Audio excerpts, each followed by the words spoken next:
오늘 사도행전 17장 16절부터 25절을 중심으로 해서 창조주 하나님께로 돌아오라. 창조주 하나님께로 돌아오라. 함께 따라합니다. 창조주 하나님께로 돌아오라. 한 번 더요. 창조주 하나님께로 돌아오라. 이런 제목으로 하나님 말씀을 함께 나누겠습니다. 인간을 동물과 구별짓는 여러 요소들이 있는데 그 중에 가장 대표적인 요소가 사람의 종교성과 도덕성입니다.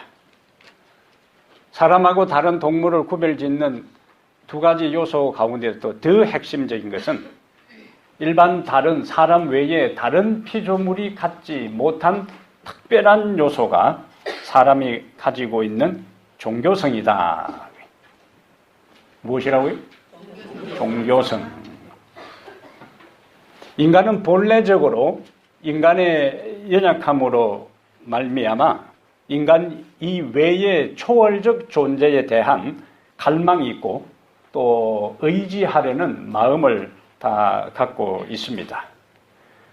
그래서 참 하나님을 섬기지 않으면은 그 하나님 자리에 다른 것을 두고 그것을 사랑하고 섬기는 거예요. 그래서 참 하나님을 섬기든지 참 하나님 자리에 다른 어떤 것을 두고 그것을 섬기든지 무엇인가 인간은 누군가를 섬기려고 하는 존재다. 하나님을 섬기는 대신에 하나님 자리에 다른 것을 두고 다른 어떤 존재를 두고 섬길 때 그것을 무엇이라 말하는가? 우상이라 그렇게 하는 겁니다. 이러한 모습은 고대로부터 현대에 이르기까지 변하지 않는 인간의 속성이요. 과학이 발달하면 인간에게 있는 미신이나 우상숭배 습관이 없어지는가? 없어지지 않아요. 과학의 집합체가 컴퓨터인데 역설적이게도 그 컴퓨터 안에 점치는 코너가 얼마나 많은지 모릅니다. 이것이 인간의 모습들이에요. 오늘 본문에 가서요, 바울은 베레아를 떠나 당시 문명 세계의 중심지였던 아테네를 이제 방문합니다. 그런데 그 도성을 둘러보니까 높은 수준의 철학도 있고 예술도 있고 또 문화도 있었지만은 문제는 16절에 보니까 그 성에 무엇이 가득했어요? 우상이 가득한 것을 보았어요. 학자들의 연구에 의하면 그 당시에 이 아테네에 있는 우상들이 약 2만 5천 개의 우상이 있었을 것이라 그렇게 추정합니다. 그러므로 이 우상은 이러한 우상이나 미신은 미개한 자들의 전유물이 아니고 타락한 모든 인류의 유산입니다.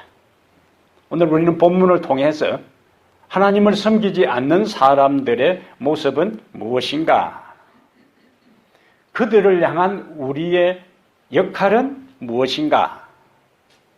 우리가 전해야 할 하나님은 어떤 하나님이신가? 이러한 세 가지 질문을 염두에 두고 본문을 하나하나 살펴보겠습니다. 첫 번째는 무엇이라고요? 하나님을 믿지 않는 사람들의 모습. 우선 16절에 바울이 아덴에서 그들을 기다리다가 그 성에 우상이 가득한 것을 보고, 그 다음에 22절에는 바울이 아레오바고 가운데 서서 말하되 아덴 사람들아 너희를 보니 범사에 종교심이 많도다. 얼마나 종교심이 많은가? 내가 두루 다니며 너희가 위하는 것들을 보다가 알지 못하는 신에게라고 새긴 단도 보았으니. 하나님을 믿지 않는 자들의 첫 번째 모습은 헛된 우상을 섬깁니다. 서양 문화의 뿌리는 그리스 로마 신화인데 그 신화에는 수백 명의 신들이 등장합니다. 심지어 어떤 신도 있는가? 주신, 술신도 있어요. 그 술신이 바로 바카스입니다. 옛날 한국에 바카스 드링크 하는데 그 바카스가 그리스 로마 신화에 나오는 술신 이름입니다. 교회 나오면 처음 듣는 이야기가 많아요. 그 중에서 제우스를 비롯한 이 12신들이 대표적인 신들인데, 이 신들이 그리스의 이 올림푸스 산을 중심으로 해서 영생의 음식, 암브로시아, 그래요. 암브로시아. 그 다음에 영생의 음료, 넥타르를 마시고 영생한다네요. 우리가 복숭아 넥타, 사과 넥타 마시는 게 있잖아요. 그 넥타라는 것이 원래 그리스 로마 신화에 나오는 신들이 영생하도록 먹는 음료수 이름이 넥타르입니다. 또 처음 듣는 이야기예요, 진짜. 그리고 이들이 영생하도록 음식과 음료를 그들이 올림푸스 산 위에 살면서 마시면서 인간의 흥망성쇠와 또 전쟁의 승패와 인간의 결혼과 농사의 모든 풍요에 대해서 깊이 관여하면서 세상을 통치한다고 믿었어요. 그래서 이 세상에 잘 살려면은 그 신들을 잘 경배하고 숭배해야 하기 때문에 다양한 신들을 만들어 놓고 섬겼어요. 근데 나름대로 그들이 여러 형태의 신들이 있을 것이라 생각하고 다 제단을 만들고 우상을 만들었는데, 사람은 또 실수하는 존재니까 혹시 빠지면은 뭐예요? 그 신에 의해서 벌을 받을 수 있으니까 나머지는 그냥 몽땅 모아가지고 뭐라고 했어요? 알지 못하는 신에게. 우리가 다 신들을 찾는다고 찾았는데 혹시 빠졌으면 너무 섭섭해하지 말고 그냥 여기 제단 하나에 다 모아가지고 알지 못하는 신에게 우리가 경배한다고 했으니까 너무 노여워하지 마소서, 그겁니다. 그래서 초기에는 제단만 만들고 우상만 만들고 섬기다가 나중에 아예 그런 신들만을 위한 신전을 만들었는데, 그것이 판테온 신전, 우리말로 만신전이라 그렇게 모든 신들을 위해서 그냥 한 신전에다가 다 모아서 그들을 섬기게 됩니다. 우리가 성경에서 가끔 의아하게 생각하는 장면들, 왜 이랬을까 하는 장면을 우리가 구약 역사에서 많이 접하는데, 이스라엘 백성들은 반복해서 뭐 했어요? 우상 숭배했어요. 반복해서. 그렇게 하나님께서 선자를 통해서 우상 숭배하지 말라고 반복해서 경고하고 견책했음에도 불구하고 여차하면은 그냥 그들은 살아계신 하나님을 섬기는 대신에 우상을 숭배했어요.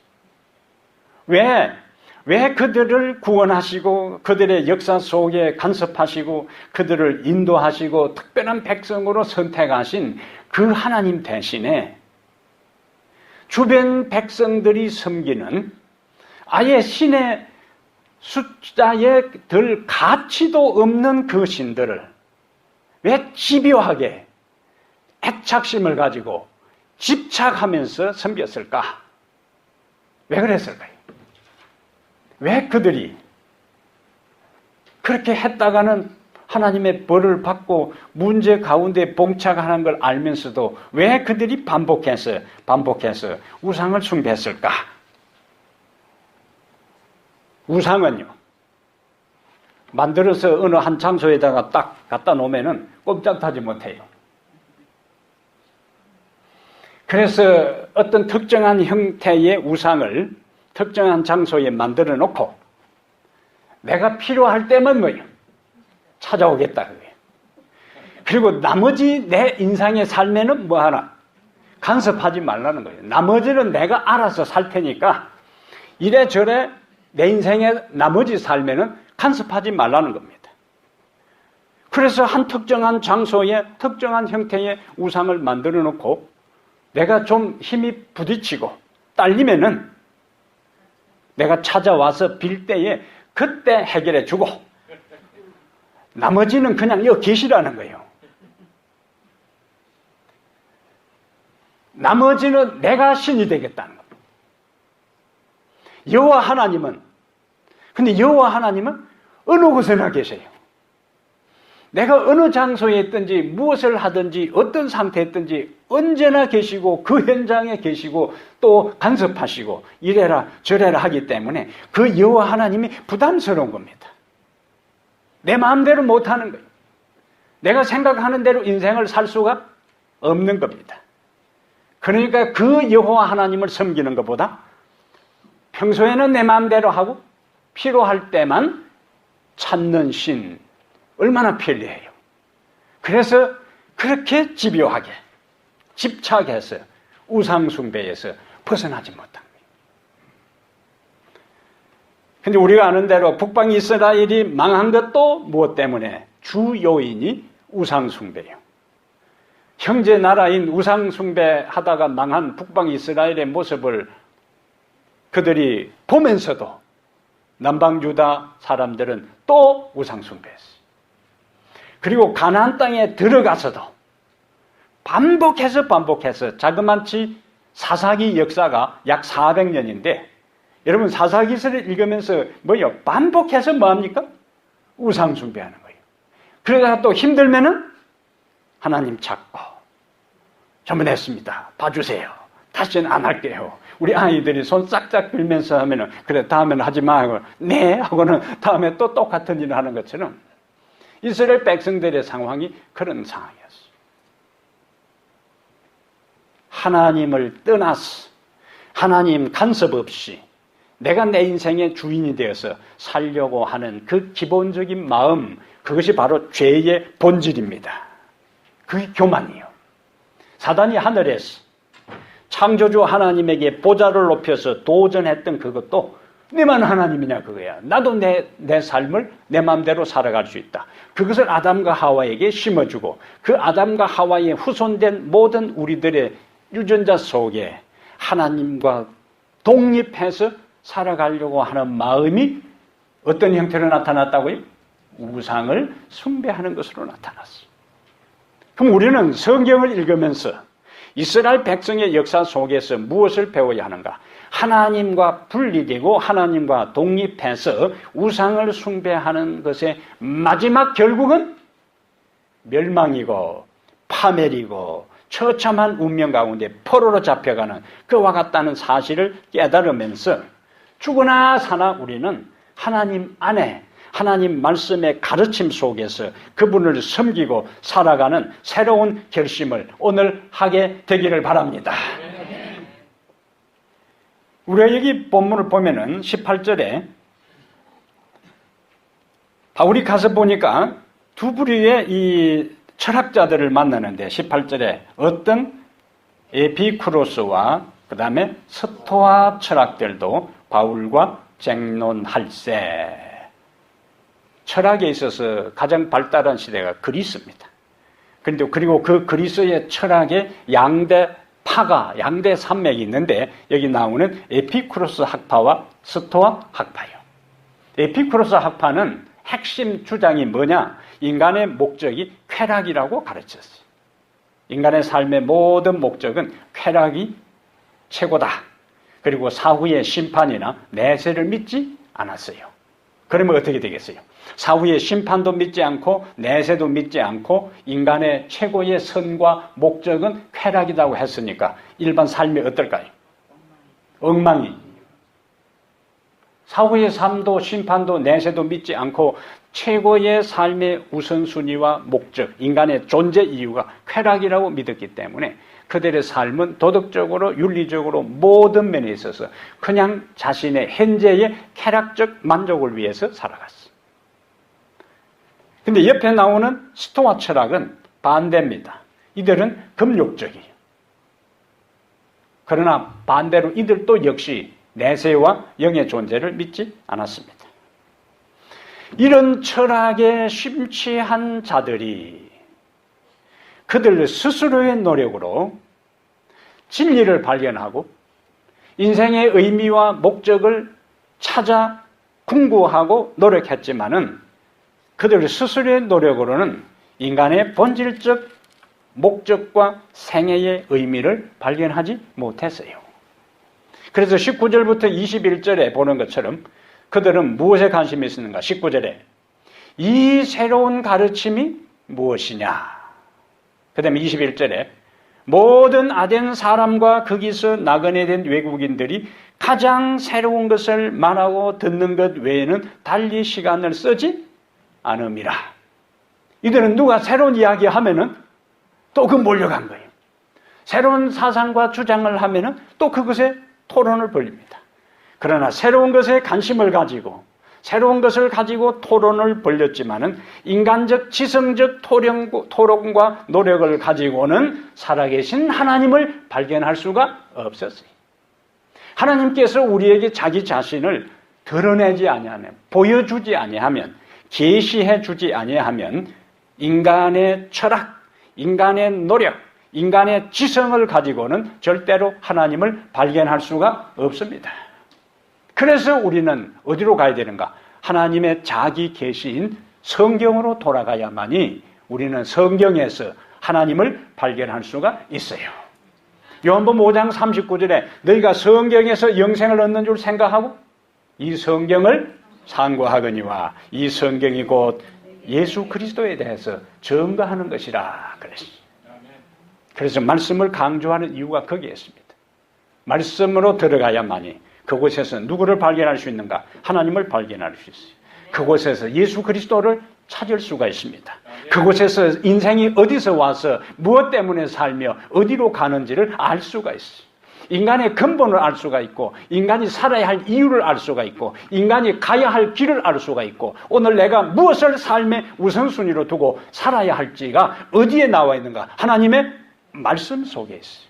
그래서 말씀을 등한히 하고 말씀을 가까이 하지 아니하고 말씀을 무시하는 사람은 절대로 인간의 삶의 방향을 제대로 잡고 살아갈 수가 없어요. 술 취한 사람처럼 갈팡질팡 오락가락 왔다 갔다 이렇게 되는 거예요. 그러나 하나님의 말씀을 집중해서 보고 그곳에서 하나님을 만나고 그 하나님이 나에게 제시하고 가르치고 말씀하신 것을 따라가는 사람은 똑바로 가야 할 길을 그리고 마침내 하나님 앞에 이르게 될 것입니다. 이렇게 아테네에 하나님을 제대로 섬기지 못하고 있는 우상 숭배하는 사람들에게 바울은 24절에 무엇을 외쳤는가? 바울은 사도행전 10장 24절에 우주와 그 가운데 있는 만물을 지으신 하나님께서는 천지의 주재신이 손으로 지은 전에 계시지 아니하시고 바울이 그곳에 가서 보니까 그 성 안에 우상이 가득 찬 걸 보고 바울의 마음에 대한 것이 16절에 그 성에 우상이 가득한 것을 보고 뭐라고 했어요? 마음에 격분하여 비록 그들은 최고의 문화생활을 누리고 있었어요. 그들은 최고의 학문을 논하고 있었습니다. 그러나 그들은 영적으로 무지했어요.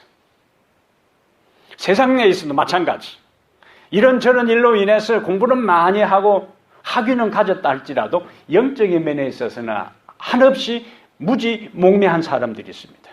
그러나 세상적인 가방끈은 짧아도 하나님의 진리에 있어서는 지혜로운 사람들이 있어요. 하나님이 평가하고 하나님이 가치 있게 여기는 사람은 비록 가방끈이 짧아도 그 마음에 하나님을 향한 갈망이 있고 하나님에 대한 목마름이 있고 하나님에 대한 진리와 지혜가 있는 사람은 하나님께서 그런 사람을 가치 있게 여기는 겁니다.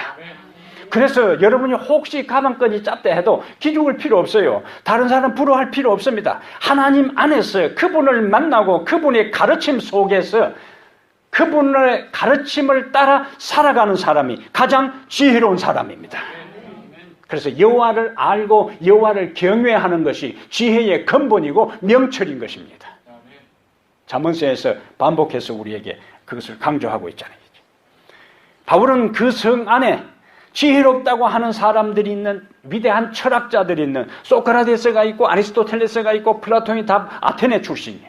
그 당대에 내노라는 그 철학자들이 있는 그곳에 있는 사람들이 영적인 면에 있어서는 이거 돌 깎고 뭐 석회서 깎아 만들어가고 그 앞에 비나이다 하고 있으니까 바울이 이 사람들이 이렇게 어리석을 수가 있는가? 그래서 17절에 회당에서는 유대인과 경건한 사람들과 또 장태에서는 평범한 날마다 만나는 사람들과 변론을 이제 합니다. 그럼 오늘 우리는 하나님을 제대로 알지 못하는 사람들을 바라볼 때에 어떤 마음이 드느냐? 안타까운 마음이 드는가?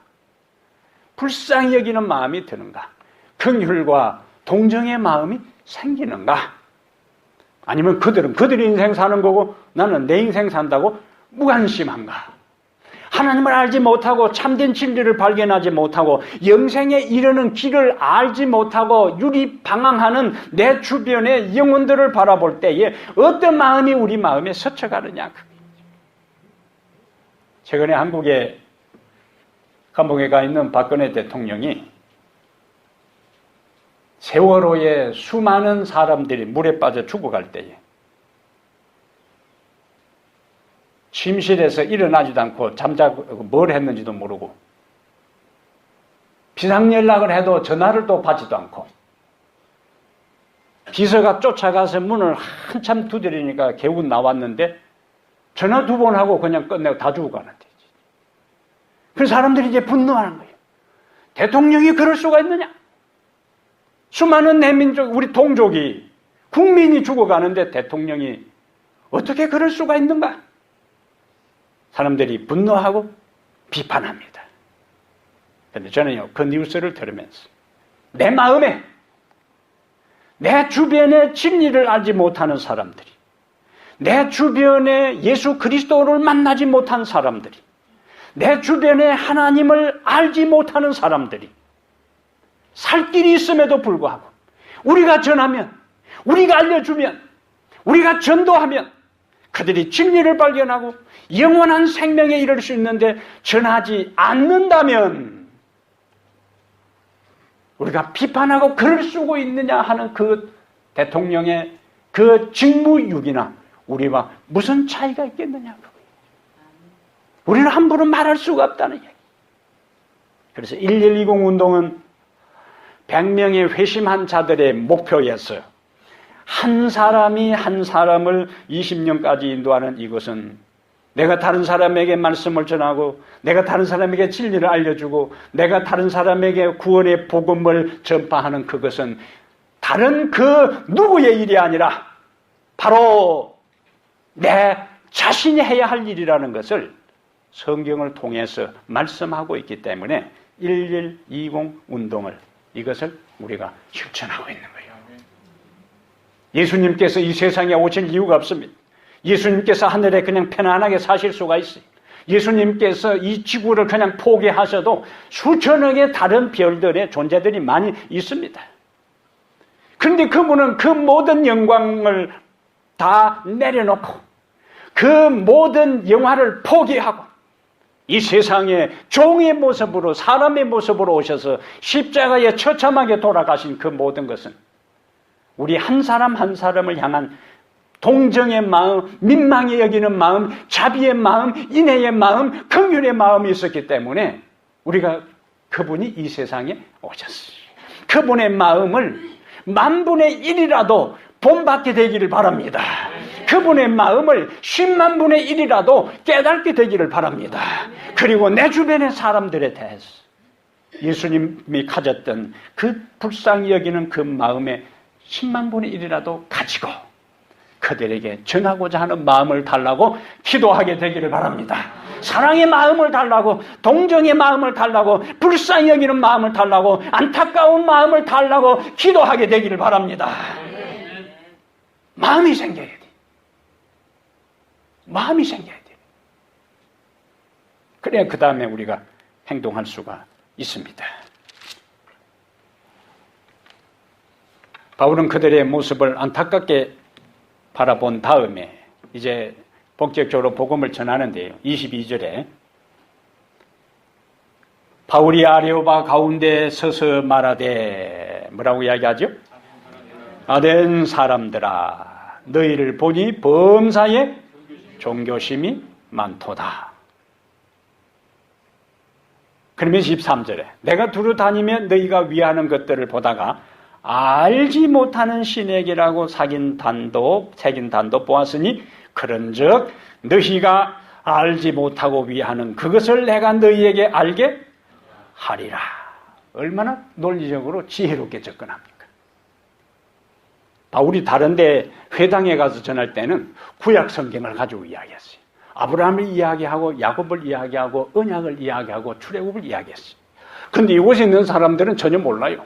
아브라함이 누군지 이삭이 누군지 언약이 무엇인지 몰라요. 그들에게는 종교심이 많도다. 여러분 정신이 있습니까? 없습니까? 이 따위 짓을 해가지고 되겠습니까? 그렇게 하지 않았어요. 종교심이 많도다. 공감대, 공통분모에서 출발했어요. 우리가 다른 사람, 우리들 주변에 다른 사람들이죠. 잘못된 교리와 잘못된 가르침 속에 있을 때에 정면으로 그들을 부인하고 틀렸다고 바로 말하면 안 돼요. 그것은 나중에 진리를 가지고 하나하나 처음에는 공통분모에서 출발해야 돼요. 처음부터 바로 당신 잘못 믿었다고 틀린다고 이야기해버리면 그럼 당신은 잘 믿으시오 하고 나는 내대로 뭐 망하든지 말든지 내 길로 가겠어 하고 문을 딱 닫아버리는 거죠. 그러니까 바울은 어떻게 했어요? 그 우상 많은 그것을 어떻게 긍정적으로요? 범사에 종교심이 많도다. 그리고는 보니까 알지 못하는 신에게 하고 단을 한 단 만들어 놓은 걸 가지고 뭐 그런 헛된 일을 합니까? 그게 아니고 알지 못하는 신에게 하는데 오늘 내가 뭐라고요? 그 여러분들이 알지 못하는 신에게 경배한다고 했는데 그 신이 누구인지를 여러분들에게 알려드리겠습니다. 사람들이 어떻게 될까요? 와, 그럼 뭐지? 이렇게 된다. 이 바울의 전도 방법입니다. 하나님께서 오늘 우리에게, 우리가 만나는 사람들에게, 우리가 접하는 사람들에게, 우리가 기도하는 사람들에게 바울이 가졌던 상황에 맞게끔 융통성 있게 하는 이와 같은 전도의 지혜를 우리에게 주시기를 바랍니다. 기도하면 하나님께서 주시는 거예요. 내가 만나는 이 사람 이래도 꼼짝도 안 하고 저래도 꼼짝도 안 하고 고무줄처럼 늘어지기만 늘어지고 간다 소리만 하고 꼼짝도 안 하는 사람 계속 기도하시면 하나님께서 이 사람에게는 이런 방법을 하면 좋겠다 하는 지혜를 반드시 주실 줄 믿습니다. 바로 다른 사람에게 이와 같은 공통분모에서 지혜롭게 접근한 다음 하나님을 소개하는데 우주와 그 가운데 있는 만물을 지으신 하나님, 창조주 하나님이시다. 근데 그 창조주 하나님이 그들이 지금까지 섬기고 믿고 경배하고 숭상했던 그 잡다한 신들과는 너무나 차원이 다르기 때문에 우주와 그 가운데 있는 만물을 지으신 하나님이 누구냐? 너희들이 알지 못하고 섬기던 바로 그 신이다. 한마디로 어떤 신이라고요? 창조주 하나님이시다. 그 창조주 하나님 얼마나 능력이 있는가? 이사야 40장 25절과 26절에 너희는 눈을 높이 들어. 눈을 높이가 아니고 눈을 높이 들어. 누가 이 모든 것을 창조하였나 보라. 주께서는 그 수효대로 만상을 이끌어 내시고 만상 모든 별들입니다. 각각 그 이름을 부르시나니 그의 권세가 크고 그의 능력이 강함으로 하나도 빠짐이 없느니라. 여러분 우리 누가 육안으로 보이는 별들이 약 6,000개라 그러는데요. 우리 태양계가 속해 있는 우리 은하계의 별들이 1,000억 개고 소우주요. 그 다음에 그 1,000억 개의 별 덩거리가 우주에 또 1,000억 개 이상이라는 거예요. 와우. 그런데 우리 하나님은 6,000개 별들의 이름을 붙이는 것뿐만 아니라 우리 태양계가 속해 있는 우리 은하계 1,000억 개의 별들의 이름을 붙일 뿐만 아니라 그 1,000억 개의 별들 뭉치가 또 1,000억 개가 있는 그 모든 별들 하나하나에 뭐죠? 이름을 붙이는데 하나도 빠짐이 없느니라. 와우. 우리 하나님의 지혜, 우리 하나님의 능력, 할렐루야. 그분이 바로 우리 하나님이시라는 거예요. 가슴을 활짝 펴고 자신만만하게 인생을 살아가게 되기를 바랍니다. 우리 하나님은 째째하고 조그만하고 어느 공간에 갇혀있는 하나님이 아니에요. 수천억의 별들, 아무것도 없는 데서 무에서 유를 있으라 하는 순간에 모든 것을 있게 하신 그 하나님.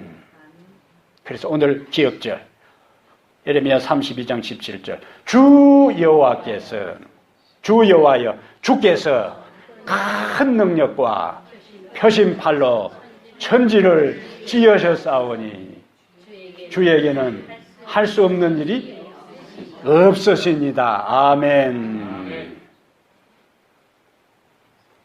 이와 같은 위대하신 하나님이 계시는데 이 하나님을 인정하지 않을 때 인간은 우주의 고아가 되고 말아요.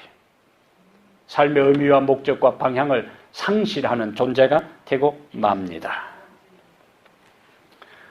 프랑스의 철학자 가운데 장 폴 사르트르라는 실존주의 철학자가 있는데 이 사람이 인간을 어떻게 표현했는가? 존재하고 있는 모든 것들은 아무 이유 없이 태어나서 그냥 막연히 살다가 우연하게 죽는다. 희망이요, 절망이요. 절망이요. 존재하고 있는 모든 것들은 아무 이유 없이 태어나서 그냥 막연히 살다가 우연하게 죽는다. 이 세상에 태어난 것도 우리가 살아가는 것도 죽는 것도 모두 우연이며 아무런 이유가 없다. 그래서 인간은 허무의 바다 위에 떠있는 물거품과 같은 존재다. 그랬습니다. 허무의 바다 위에 떠있는 어떤 존재요? 물거품과 같은 존재. 여기에 무슨 희망이 있으며 무슨 감동이 있으며 무슨 은혜가 있으며 무슨 확신이 있겠어요. 그런데 반대로 하나님의 존재를 인정하는 우리가 잘 아는 프랑스 철학자이면서 수학자였던 파스칼은 그의 팡세, 이 명상록에서 이야기합니다. 이 모든 사람들의 마음에는 하나님만이 채워주실 수 있는 공간이 있다. 이 세상의 어떤 것으로도 그 무엇으로도 채울 수 없는 한 공간이 인간의 내면 속에 있는데 그것은 하나님만이 채워주실 수 있다. 그래서 어거스틴은 그의 참회록에서 오 주여 내 영혼이 당신을 만나기 전까지 내 영혼의 진정한 안식은 없었다. 그렇게 고백합니다. 오늘 하나님을 만남으로 여러분의 빈 공간에 하나님의 은혜로 하나님의 사랑으로 하나님을 향한 그 모든 삶의 의미와 목적으로 가득 채우게 되기를 바랍니다. 이곳에 나올 때는 빈 마음으로 나와도 돌아갈 때는 하나님의 은혜로 가득 채워 충만한 가운데 돌아가게 되기를 바랍니다. 그래서 예레미야가 3장 40절에 우리가 스스로 행위를 조사하고 여호와께로 돌아가자. 그럼 우리가 우리의 창조주 하나님이신 여호와께로 돌아갈 때 그분은 우리에게 무엇을 제공하시는가? 25절 17장 25절에 또 무엇이 부족한 것처럼 사람의 손으로 섬김을 받으시는 것이 아니니. 그 다음에 같이 읽습니다. 이는 만민에게 생명과 호흡과 만물을 친히 주시는 이심이라. 아멘. 하나님은 만물을 창조하셨을 뿐만 아니라 그가 창조한 모든 피조물들에게 생명과 호흡과 만물을 친히 주십니다. 오늘 우리가 숨 쉴 수 있는 것, 오늘 우리의 심장이 박동하고 호흡할 수 있는 것, 움직일 수 있는 모든 것이 바로 하나님께서 우리에게 주신 생명, 그 생명으로 인해 오늘 우리가 이곳에서 그분을 찬양할 수 있습니다. 최근에 감동적인 글을 하나 읽었는데 남북전쟁이 한창일 때, 남북전쟁은 1861년부터 1865년, 1860년경에 자신의 태어난 생년월일조차도 모르는 한 어린아이가 한 미천한 흑인 소년이 태어났어. 그의 이름은 조지 워싱턴 카버라 하는 사람이죠. 남북 전쟁이 우리가 아는 대로 북군의 승리로 끝나 노예 해방이 되었어요. 그러나 아직도 흑인들의 삶은 고달프기 그지없었어요. 저 미국의 남부 지역은 비록 그들이 전쟁에 패했지만은 일반 백인들이 흑인들이 자유롭게 사는 것을 보지 못하고 폭도 떼들을 이 무자비한 백인들은 흑인들을 인간 취급하지 않고 여전히 그들을 납치하고 그들을 노예로 부리는 일들이 아직도 비일비재했어요. 그러다가 이 어린 이 아기가 제대로 자기 홀로 독립도 하기 전에 백인 집에서 반노예 생활을 하던 아버지 일찍 돌아가시고 그의 흑인 어머니와 함께 있던 이 조지 카버가 어머니와 함께 납치되었어요. 백인 부부가 이제 사방으로 수소문해서 겨우 찾았는데 어머니는 어디론가 팔려가 버리고 그냥 더러운 보자기에 이 어린 아이만 쌓여서 한 곳에 버려진 것을 찾았습니다. 카버는 후에 예수 그리스도를 개인의 구주로 받아들입니다. 의지할 데 없던 이 고아 소녀는 창조주 하나님만이 내 인생의 희망이고 내 삶을 지탱해주는 유일한 기둥이고 내가 바라보아야 할 유일한 빛이라고 그는 고백하면서 믿음의 길을 걷습니다.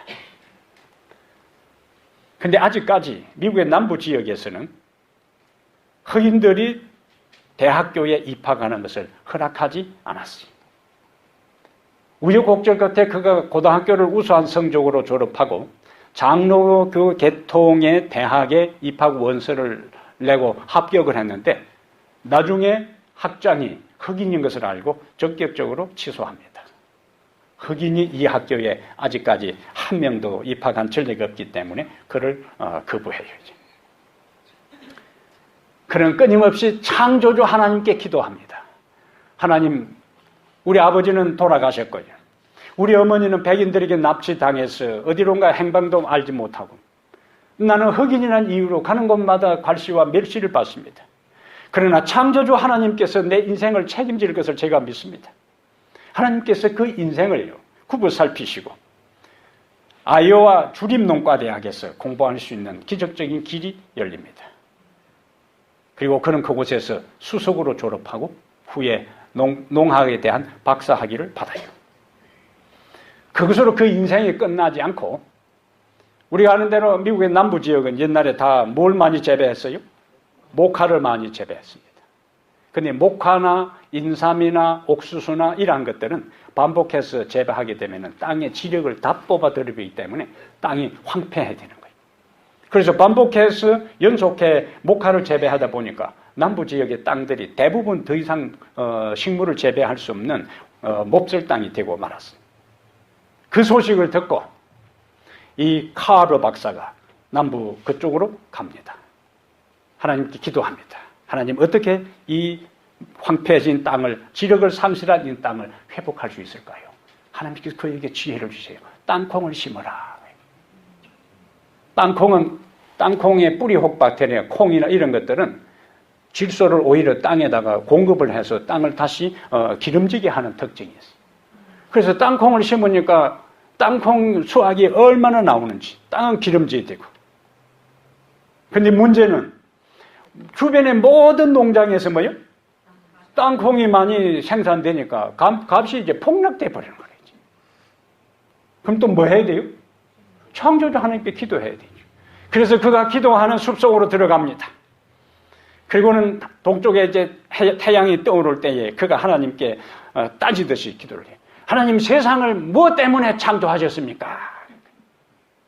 그러니까 하나님께서 야 그러한 어려운 질문을 내게 하지 마라. 그거는 그런 거창한 질문을 하지 말고 좀 더 질문을 좁혀라. 하나님 그러면은 나를 무엇 때문에 창조하셨습니까? 조금 더 좁혀봐라. 현재 네가 당면한 문제를 두고 기도하라. 하나님은 땅콩을 뭐하러 만들었으면 왜 땅콩을 심게 했습니까? 하나님께서 음성이 들려요. 실험실로 들어가라.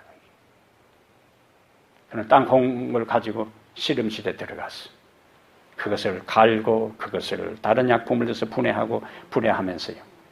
땅콩을 가지고 자그마치 먹을 수 있는 음식을 105가지를 발명하고 땅콩을 이용해서 200여 가지의 실용품을 만들어냈어요.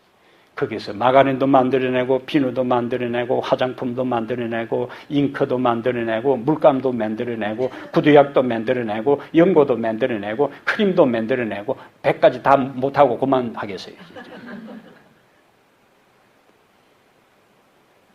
그리고는 남부지역 여러 곳에 이 땅콩을 주원료로 해서 만드는 공장들이 들어서게 된 거예요.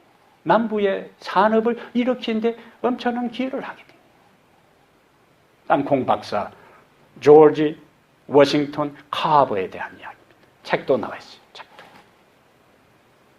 창조주 하나님을 그가 믿고 흑인들이 인정받지 못했던 그 시대에도 아버지는 일찍 사고로 돌아가시고 어머니는 납치되어서 행방도 모르는 그때 그 마음에 받아들인 예수 그리스도를 살아계신 창조주 하나님을 향해서 그의 믿음을 변치 않고 기도했을 때에 흑인 최초의 박사가 되고 남부의 산업을 일으키고 망가진 땅을 회복하고 모든 가난한 사람들을 부하게 살게 만드는 하나님의 축복의 통로가 되었던 것입니다.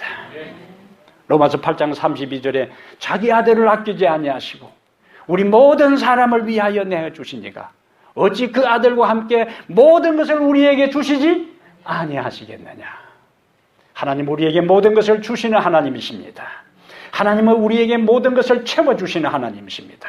생명을 주시고 호흡을 주시고 만물을 주신 그분은 우리가 이 세상에 한순간 살다가 죽음으로 끝날 인생이 아니고 영원히 살 수 있는 영생의 생명도 예수 그리스도를 통하여 우리에게 주신 것을 믿게 되기를 바랍니다. 창조주 하나님께로 돌아오는 인생, 그 살아계신 하나님의 아들 예수 그리스도를 믿는 인생, 십자가에 돌아가신 예수 그리스도와 부활하신 예수 그리스도를 믿는 인생은 축복받은 인생입니다. 오늘 다시 한번 우리의 삶에 하나님께로부터 멀리 떠나가 있다는 생각이 든다면, 하나님께로부터 멀어지고 있다면 다시 살아계신 창조주 하나님께로 돌아와 그분이 주시는 생명을 공급받고 그분이 주시는 은혜를 공급받고 날마다의 삶 속에서 성공적인 삶을 살아가게 되기를 주의 이름으로 축복합니다. 창조주 우리 하나님, 주님을 찬양합니다. 주님을 높입니다. 주님을 영화롭게 합니다.